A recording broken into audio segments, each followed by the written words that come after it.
He was a charismatic law student, a guy who volunteered at a suicide crisis hotline, and was described by friends as the kind of person you'd want your sister to marry. But behind that charming mask was a cold, calculating predator who left a trail of unimaginable destruction across the country. This was Ted Bundy, one of history's most infamous serial killers. But was he a classic psychopath, or was he a volatile, impulsive sociopath?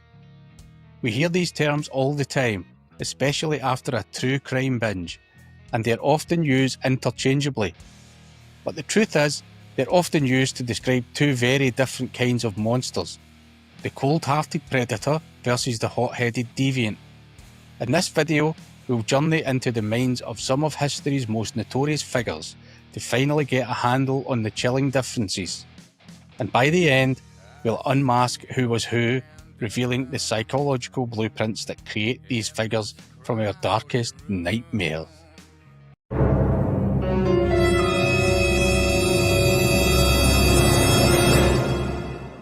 Before we can unmask the monsters, we have to understand the masks they wear. Now here's the first surprise.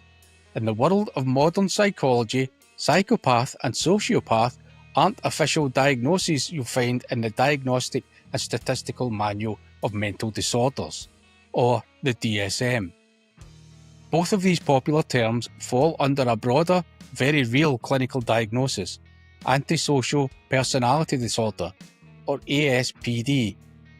Think of ASPD as the official diagnosis, characterised by a persistent pattern of disregarding and violating the rights of others. It's the forest where these different predators roam.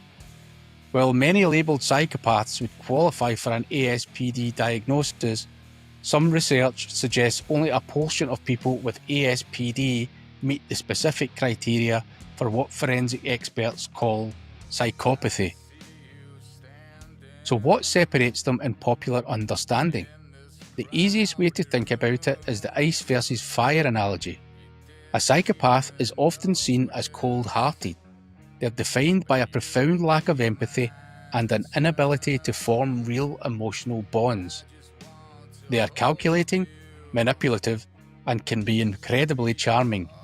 They wear what psychologists call a mask of sanity, a carefully built facade of normalcy that can fool almost everyone.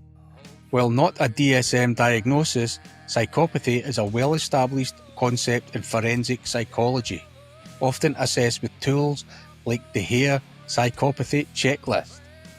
A sociopath, on the other hand, is considered hot-headed. Their condition is defined more by their explosive observable behaviours. They're often impulsive, erratic, and prone to fits of rage. A sociopath might form attachments to certain people, but their relationships are typically unstable.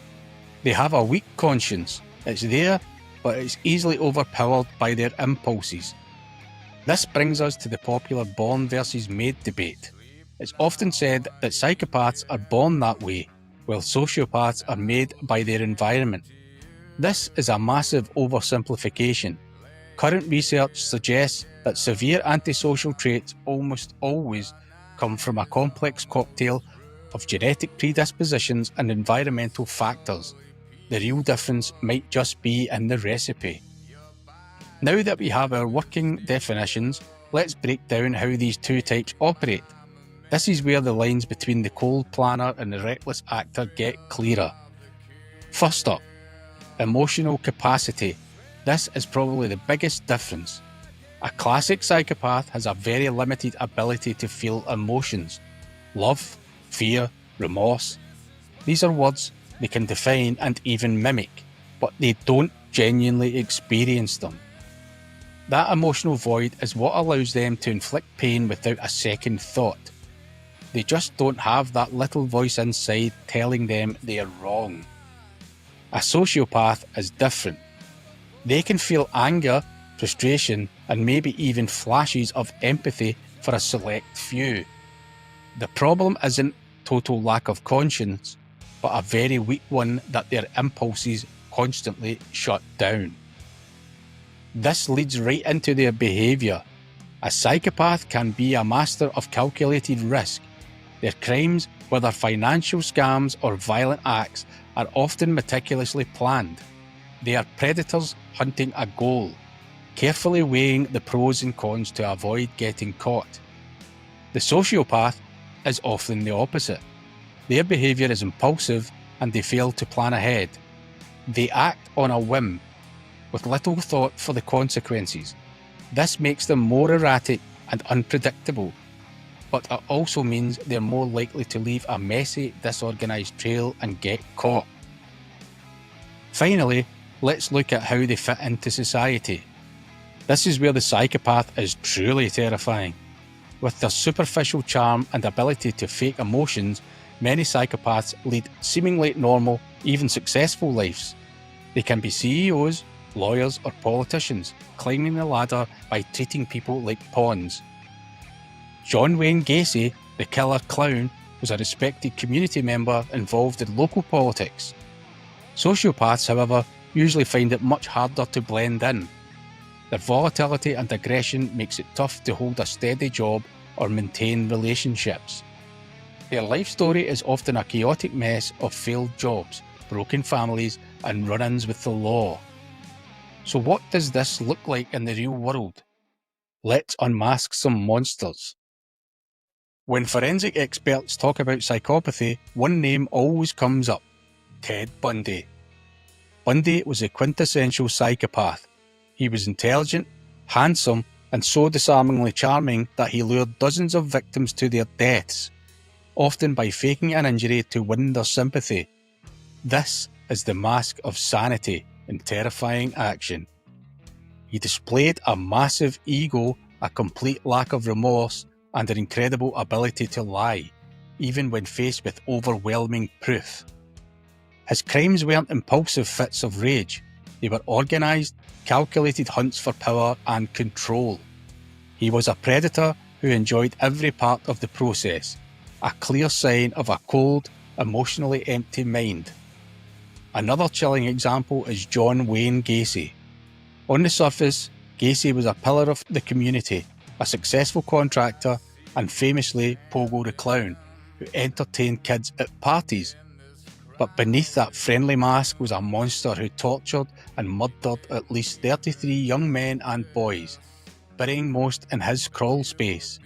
Gacy had all the classic psychopathic traits: superficial charm, zero empathy, and a manipulative streak that let him operate for years without anyone suspecting a thing. He showed no remorse, once telling investigators his victims were worthless. His ability to live a perfect double life is a textbook example of high-functioning psychopathy.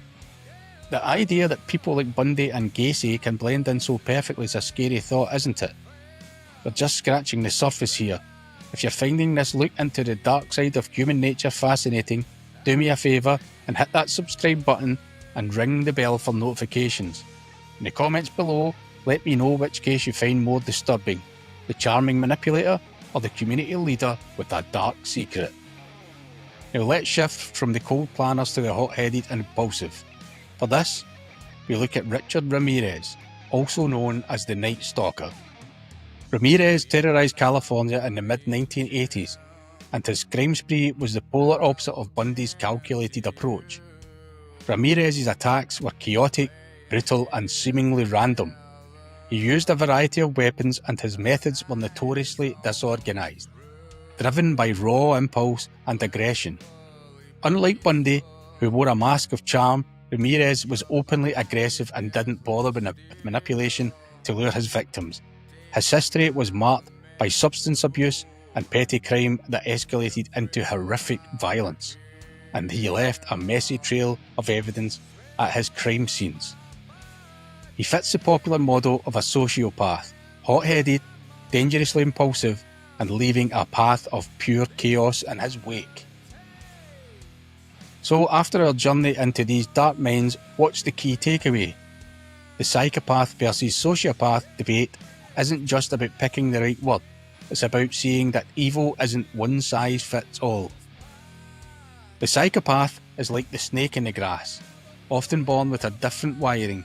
They are cold, calculating, and wear a convincing mask of sanity to hunt their prey. The sociopath is more like a rabid dog, often forged in the fire of traumatic environment. They are hot-headed, impulsive, and unable to control their erratic behaviour. They may have a conscience, however faint, but it's drowned out by rage and instability. But it's crucial to remember, these are just models. Real life is rarely so neat. Take Bernie Madoff. He orchestrated the largest Ponzi scheme in history. A feat of cold, long-term manipulation that screams psychopath. Yet he claims his crime started as an impulsive mistake that spiralled out of control, and some reports mention he showed remorse for his family's suffering.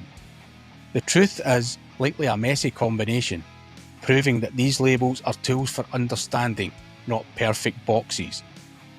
Recognising these patterns of manipulation, impulsivity, and lack of empathy is a vital skill for navigating the complexities of the human world. Thank you for joining me on this deep dive. If you want to explore more hidden corners of psychology and true crime, please like this video and subscribe to the channel. Let us know in the comments if there are other famous figures whose minds you'd like us to unmask next. Until then, stay curious and stay vigilant.